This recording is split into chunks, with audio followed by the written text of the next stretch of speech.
Hey everyone, it's Matt, aka Tech Ranger, and today we're going to be taking another look at my load order for Skyrim on the Xbox. In that last update video that I made, there were some things that I wanted to look at in a future update video. Throughout these sections, I'll share my thoughts on why I chose this or that. And then after that, I'm just going to run through the list if you want to see it in game. Spreadsheet down in the description if you want to see the mods with all the links on Bethesda.net. If there's something in this list that you haven't seen yet on the channel, you may see a video on it in the future. If you have any questions about anything, leave a comment down below and like the video if you enjoyed watching it. With that, let's take a look at the third update to my load order for this year and what I changed and what I added.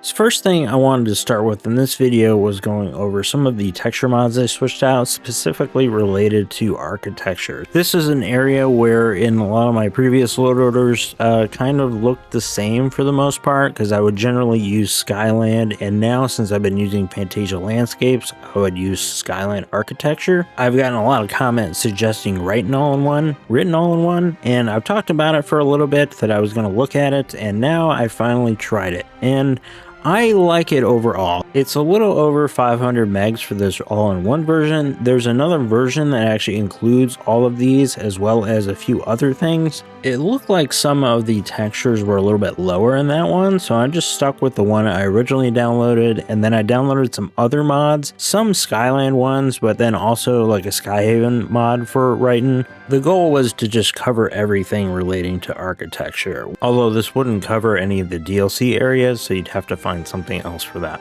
I do plan on messing around with this setup a little bit more though, and seeing if there's any more gaps I can fill. I'm not sure if I like everything in Riton all-in-one yet, but I really do like a lot of the things in Riton, like especially like that smooth stone. You can individually download these cities as well, so you can mix and match with other city mods. One of the other standouts I think is the College of Winterhold. I really like the use of like the black and gold here, as well as the colors and the windows in this atrium with the blue. Man, it just looks really good. And then there's these stained glass windows too, which look great in the blue palace like in Solitude, but overall I really like the textures in Solitude. So one of the other mods that I added with Riton is the Stony AF Markarth, and that was another suggestion from you all, and I really like this one too, so I would probably pair this with Riton at least. I think the Dwemer Ruins area of Markarth is also one that kind of needed a facelift, even with some of the other mods that I've used, so I really like the looks of it in this one. So this combined with some other architecture mods, I think I've covered just about everything, so over the course of a new playthrough, I'll see maybe what I missed.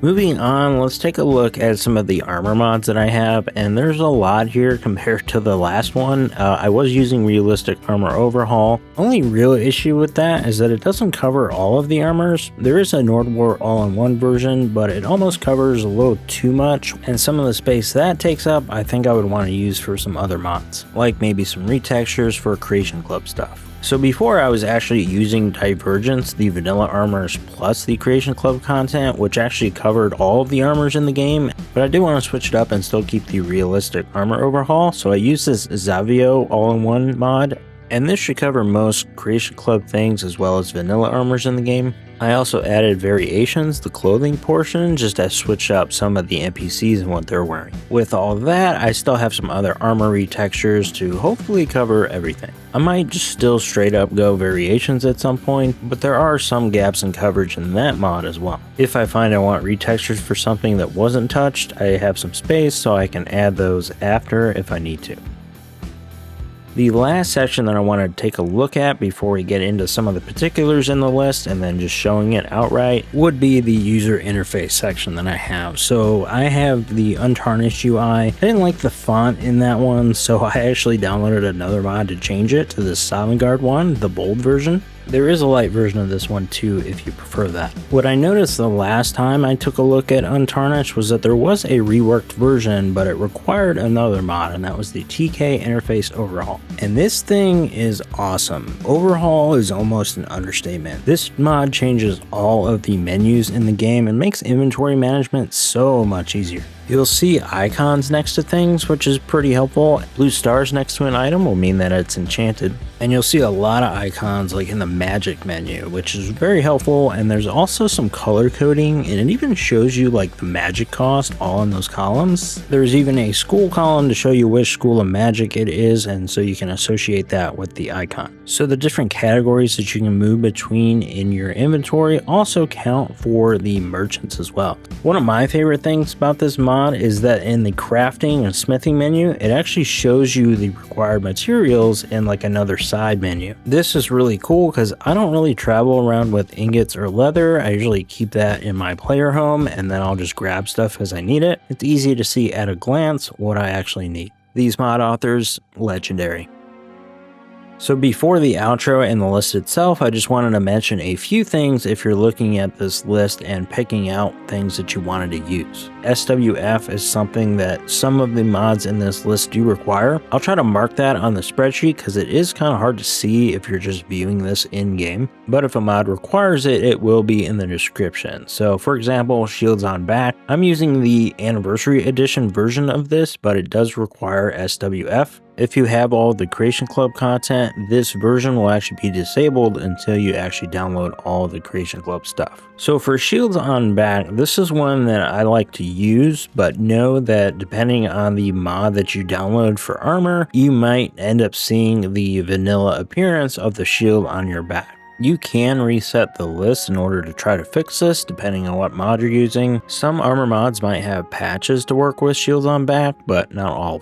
While we're at the top, one of the newer additions is the Efficient Perk Overhaul that I'm using. I made a video on this one, but it essentially changes the way you use perks when you're leveling up. The short of it is that some perks are actually already given to you when you level up. So you'll still get perk points when you level up, you just may not be able to spend them depending on the level of your skill, because some of the basic ones are given to you.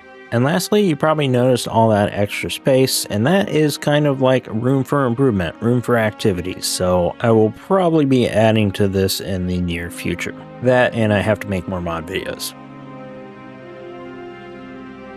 And that is going to do it for this video. Thank you so much for watching. If you want to hang around after I stop talking, we'll be going through the list in game. Spreadsheet is also in the description with the full list, as well as the links to all of these on Bethesda.net. Thank you so much for watching once again, and I will see you all in the next video. Bye.